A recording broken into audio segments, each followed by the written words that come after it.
News চাই থাকিবলৈ চেনেলটো ছাবস্ক্ৰাইব কৰি দিব। জয়পুৰত সম্প্ৰীতিৰ নিদৰ্শন। ঈদৰ নামাজৰ থলীত হিন্দুৱে ছটিয়ালে ফুল। নতুন দিল্লী 21 মাৰ্চ সাম্প্ৰদায়িক সমন্বয়ৰ নিদৰ্শন দেখুৱাই শনিবাৰে ৰাজস্থানৰ জয়পুৰত ঈদুল ফিতৰ উপলক্ষে এখন ঈদগাহত নামাজ পঢ়ি থকা মুছলমান লোকৰ ওপৰত অৰুণাচলৰ জিৰৰ অৰণ্যত থকা সিদ্ধেশ্বৰ মন্দিৰত মুখ্যমন্ত্ৰীৰ পূজাৰ্চনা। অসম বিধানসভা নিৰ্বাচনৰ পূৰ্বে আজি অৰুণাচল প্ৰদেশৰ জিৰত অৰণ্যৰ মাজত অৱস্থিত মহিমামণ্ডিত সিদ্ধেশ্বৰ নাথ মন্দিৰত উপস্থিত হৈ সেৱা জনায় মুখ্যমন্ত্ৰী ড হিমন্ত বিশ্ব শৰ্মাই। মন্দিৰত পূজাৰ্চনা কৰাৰ পাছত মুখ্যমন্ত্ৰীগৰাকীয়ে কয়, বাবা ভোলানাথৰ শ্ৰীচৰণত প্ৰাৰ্থনা জনালো। দেৱাদেৱৰ আশীৰ্বাদ, জ্ঞান আৰু সঠিক অসম কনফ্লিক্ট জন্ম অনুপ্ৰৱেশকাৰীৰ বিৰুদ্ধে সবল যুঁজৰ গত্যন্তৰ নাই অসমীয়া দশমা। ৰণত নমা কেইবাজনো ৰথী মহাৰথীৰ সমষ্টিক লৈ ৰাজ্যবাসীৰ কৌতূহল। ক'ত হ'ব আকৰ্ষণীয় ভোট যুদ্ধ। গছৰ প্ৰাৰ্থী ড ইন্দ্ৰনীল পেগীৰ হৈ খন পথভাত গৌৰৱ গগৈ। জুলিত বৃহৎ মহাৰণৰ মহাৰথী কোনে মাৰিব জয়ৰ হাঁহি। কোন সমষ্টিত হ'ব তুমুল ভোট যুদ্ধ। প্ৰতিটো ৰাজনৈতিক দলে প্ৰাৰ্থী ঘোষণা কৰাৰ পাছত এনে বহুত প্ৰশ্ন সকলোৰে মনত উদয় হৈছে। বিশেষকৈ কেইটামান বিশেষ সমষ্টিয়ে এতিয়া সকলোৰে দৃষ্টি আকৰ্ষণ কৰিবলৈ সক্ষম হৈছে। এই ক্ষেত্ৰত প্ৰথমেই চৰ্চাৰ কেন্দ্ৰবিন্দু হৈ পৰিছে যোৰহাট বিধানসভা সমষ্টি। ইয়াৰ উপৰি খোৱাং, তামুলপুৰ, বিহপুৰীয়া, দিছপুৰ, টিয়ক, মন্দিৰা, নাজিৰা, মাজুলী, চুপাঝাৰ, ৰঙান্দি, ডিফু, আমৰি আদি কেইবাটাও সমষ্টিত ৰাইজৰ দৃষ্টি নিবদ্ধ হৈছে। কংগ্ৰেছৰ প্ৰাৰ্থী ড ইন্দ্ৰনীল পেগীৰ হৈ খন পথভাত গৌৰৱ গগৈ। মাজুলীত বৃহৎ বাইক ৰেলীৰে শক্তি প্ৰদৰ্শন কংগ্ৰেছৰ। মাজুলী নিজা প্ৰতিবেয়ক 21 মাৰ্চ বিধানসভা নিৰ্বাচনলৈ মাজত মাথো কেইটামান দিনহে বাকী থকাৰ বাবে ৰাজ্যৰ শাসক বিৰোধী উভয়ে নিৰ্বাচনী প্ৰচাৰ অভিযান তুংগত কৰি তোলা পৰিলক্ষিত হৈছে। প্ৰাৰ্থীসমূহে মনোনয়ন দাখিলৰ সমান্তৰালভাৱে প্ৰচাৰ অভিযানো অব্যাহত ৰাখিছে। সমান্তৰালকৈ আজি মাজুলীতো টেলিফোনত বাৰ্তালাপ, আক্ৰমণক গৰিহণা। ইৰাণৰ ৰাষ্ট্ৰপতিক ঈদৰ বিহালীলৈ আহিব মোদী। বিহালী নিজা অন্যান্য প্ৰান্তৰৰ দৰে 71 নম্বৰ বিহালী বিধানসভা। কাজিৰঙাৰ অৰ্কিড উদ্যানত অখিল শৃংখলৰ গোপন বৈঠক। মাৰ্চ বিধানসভাৰ নিৰ্বাচনৰ দিন ওচৰ চাপি অহাৰ লগে লগে ৰাজনৈতিক দলবোৰৰ মাজত তীব্ৰ আলোচনা আৰম্ভ হৈছে। বিজেপিক আগন্তুক বিধানসভাৰ নিৰ্বাচনত এসেকা বহু ঠাইত চুপৰাং ৰাজনীতিয়ে সলাব পাৰে দৃশ্যপট।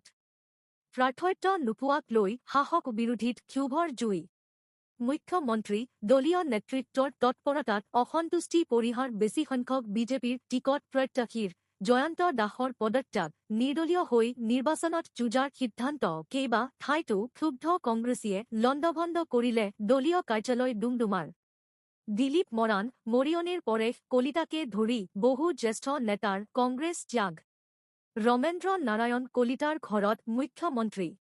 সকলোকে বিধায়ক হ'বলৈ লাগে। দলীয় টিকট নাপালেই আৰম্ভ কৰে বিদ্ৰোহ। এনে বিদ্ৰোহী নেতাক লৈ এতিয়া শংকিত হৈ পৰিছে ৰাজনৈতিক দলসমূহ। কিয়নো বিদ্ৰোহী নেতাই চলোৱা চুপৰাং ৰাজনীতিৰ ফলত হেৰুৱাবলগীয়া হ'ব পাৰে পাবলগীয়া সমষ্টিও। উল্লেখযোগ্য যে বিজেপিয়ে এইবাৰ পিঠিলে সামৰিক অভিযান। ইৰাণৰ খাৰ নিষেধাজ্ঞা। সামৰিক অভিযান অন্ত পেলোৱাৰ ইংগিত ট্ৰাম্পৰ। ইৰাণৰ খাৰুৱা তেল বুকৰীত থকা নিষেধাজ্ঞা প্ৰত্যাহাৰ আমেৰিকাৰ। আমেৰিকা সামৰিক ঘাটিলৈ নিউডৰ 21 মাৰ্চত যুদ্ধৰ বাবে বিশ্বজুৰি বৃদ্ধি পোৱা খাৰুৱা তেলৰ দাম হ্ৰাস কৰোৱাৰ প্ৰয়াস ৰূপে ঝমুদ্ৰত আবদ্ধ হৈ থকা চাৰি পিঠিলে ব্ৰিটেইনৰ নিক্ষেপ বেলিষ্টিক ক্ষেপণাস্ত্ৰ। ইৰাণৰ হাৰিয়া দা যুৱ দল দা যুৱ তাজৰ দল এজৰ বা বিজেপিৰ বিৰুদ্ধে শক্তিশালী প্ৰতিদ্বন্দ্বিতাৰ লক্ষ্য ৰাজ্যসমূহলৈ LPGৰ যোগান বৃদ্ধিৰ নিৰ্দেশ কেন্দ্ৰৰ। অচিৰে দূৰ হ'ব ৰন্ধন গেছৰ সংকট। 90 বিয়োগ 100 সভাত ভাগ ল'ব মুখ্যমন্ত্ৰীয়ে। সুৰক্ষিত অসম, বিকশিত অসম শ্লোগানেৰে বিজেপিয়ে চলাব প্ৰচাৰ। মুখ্যমন্ত্ৰী ডা হিমন্ত বিশ্ব শৰ্মাই প্ৰতিদিনে খনকৈ নিৰ্বাচনী সভাত আৰু তাকৈ ৰেলীত অংশগ্ৰহণ কৰিব। সেই হিচাপত মুখ্যমন্ত্ৰীজনে প্ৰায় 18 দিনত পৰা খন নিৰ্বাচনী সভা আৰু ৰেলীত অংশগ্ৰহণ কৰিব। ইতিমধ্যে বিজেপিৰ নিৰ্বাচনী প্ৰচাৰ সমিতিৰ সম্পূৰ্ণ পৰিকল্পনা হৈ গৈছে আৰু আজি এই কথা জানিবলৈ দিছে কেন্দ্ৰীয় ৰাজ্যিক। চলি থকা গেছৰ সংকটৰ মাজতে কেন্দ্ৰীয় চৰকাৰে ৰাজ্যবোৰলৈ LPG যোগান বৃদ্ধি কৰিবলৈ নিৰ্দেশ দিছে। 23 মাৰ্চত ৰাজ্যবোৰক আগতকৈ 20% অধিক গেছ দিয়া হ'ব। এই গেছ পোৱাৰ পাছত যুদ্ধৰ আগতে ৰাজ্যবোৰে পোৱা গেছতকৈ বৰ্তমান পোৱা মুঠ গেছ 50% অধিক হ'ব। পেট্ৰলিয়াম আৰু প্ৰাকৃতিক গেছ মন্ত্ৰালয়ৰ সচিব নিজৰ মিতলে সকলো ৰাজ্য আৰু কেন্দ্ৰীয় শাসিত অঞ্চলৰ মুখ্য সচিবলৈ পত্ৰ প্ৰেৰণ কৰি এই কথা জনায়। এই পত্ৰত সামূহিক ৰন্ধনশালা, ৰেস্তোৰাঁ, ধাবা, হোটেল আৰু জনতাৰ সেৱা কৰিবলৈ মই ৰাজনীতিত ভৰি দিছো জ্ঞানশ্ৰী বৰা। সন্মুখ অসম বিধানসভা নিৰ্বাচন। ইতিমধ্যে ৰাজনৈতিক দলসমূহৰ বহু কেইগৰাকী প্ৰাৰ্থীয়ে হাজাৰ হাজাৰ সমৰ্থকক লগত লৈ মনোনয়ন পত্ৰ দাখিল কৰিছে। সন্মুখ অসম বিধানসভা নিৰ্বাচন। ইতিমধ্যে ৰাজনৈতিক দলসমূহৰ বহু কেইগৰাকী প্ৰাৰ্থীয়ে হাজাৰ হাজাৰ সমৰ্থকক লগত লৈ মনোনয়ন পত্ৰ দাখিল কৰিছে। এই মনোনয়ন দাখিলৰ সময়ত বহু কেইগৰাকী প্ৰাৰ্থীয়ে হাজাৰ হাজাৰ সমৰ্থকক লগত নি এক প্ৰকাৰে শক্তি প্ৰদৰ্শন কৰে।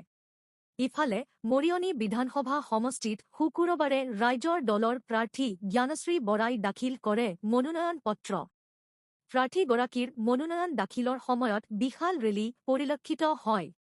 ৰাইজৰ দল আৰু জ্ঞানশ্ৰী বৰাৰ হাজাৰ হাজাৰ সমৰ্থকে এই ৰেলীত অংশ লয়। যোৰহাটৰ জিলা আয়ুক্তৰ কাৰ্যালয়ত বৰাই মনোনয়ন দাখিল কৰাৰ সময়ছোৱাত সমৰ্থকসকলৰ মাজত উৎসাহানন্দ দেখিবলৈ পোৱা যায়। আনহাতে মনোনয়ন দাখিলৰ পাছত প্ৰাৰ্থীগৰাকীয়ে কয় যে যদি মোক নিৰ্বাচনত ভোটৰ ৰাইজে জয়ী কৰে তেন্তে মই বিধানসভাত মৰিয়নিৰ প্ৰতিটো সমস্যা বিষয় উত্থাপন কৰিম। মই ৰাজনীতিত ভৰি দিয়াৰ সিদ্ধান্ত এইবাবেই লৈছো যাতে জনসেৱা কৰিব পাৰোঁ আৰু মৰিয়নিৰ বিকাশৰ হকে কাম কৰিব পাৰোঁ। জ্ঞানশ্ৰী বৰাই অসমনগালেণ্ড সীমা বিবাদ, বিশুদ্ধ খোৱাপানীৰ অভাৱ, বাট-পথৰ দুৰৱস্থা, নিবনুৱা সমস্যাৰ দৰে বিষয়সমূহৰ ওপৰত গুৰুত্ব প্ৰদান কৰাৰ কথা উল্লেখ কৰে। তদুপৰি সমষ্টিটোৰ বৰ্তমানৰ বিধায়ক ৰূপজ্যোতি কুৰ্মীক সমালোচনা কৰে বৰাই। 25 বছৰৰ তেওঁক সুযোগ দিয়াৰ পাছতো মৰিয়নিৰ সমস্যাসমূহ সদনত উত্থাপন কৰাত ৰূপজ্যোতি কুৰ্মী বিফল হৈছে।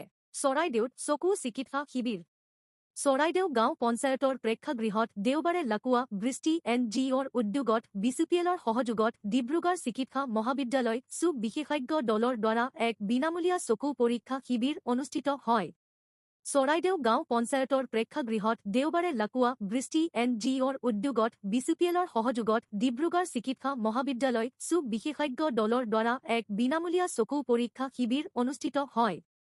চিকিৎসা শিবিৰত প্ৰায় 2 শতাধিক গৰাকী ৰোগীক চকুৰ পৰীক্ষা কৰি ঔষধ প্ৰদান কৰে। ইফালে ৰোগীক বিনামূলীয়াকৈ চশমা দিয়া, সম্পূৰ্ণ বিনামূলীয়া অস্ত্ৰোপচাৰ ব্যৱস্থা কৰা হয়। এই বিনামূলীয়া চুক শিবিৰত ডাঃ তপন গগৈ নেতৃত্বত ডাঃ পুতৰম দাস, ডাঃ বিট পাঠক, ডাঃ অন্তৰা কুৰ্মী, ডাঃ চাণক্য টাইডে চিকিৎসা সেৱা আগবঢ়ায়। শিবিৰটোৰ উদ্বোধনী অনুষ্ঠান বৃষ্টি NGO সভাপতি নিৰ্মল গোৱালা, চৰাইদেউ প্ৰেছ ক্লাবৰ সভাপতি ধ্ৰুৱজ্যোতি বৰুৱা, আশ্ৰ কেন্দ্ৰীয় সমিতিৰ কাৰ্যনিৰ্বাহক সদস্য বাসুদেৱ কুমাৰ, সাংবাদিক প্ৰণৱ বৰগোহাঞি, বিপিন হাজৰিকাই অংশগ্ৰহণ কৰে। বিকাশজ্যোতি বৰুৱাই আঁতৰা অনুষ্ঠানত অসমীয়া হিয়া আমঠি জুবিন গাৰ্গৰ প্ৰতিচ্ছবিত বন্তি প্ৰজ্বলনেৰে শ্ৰদ্ধা জ্ঞাপন কৰা হয়।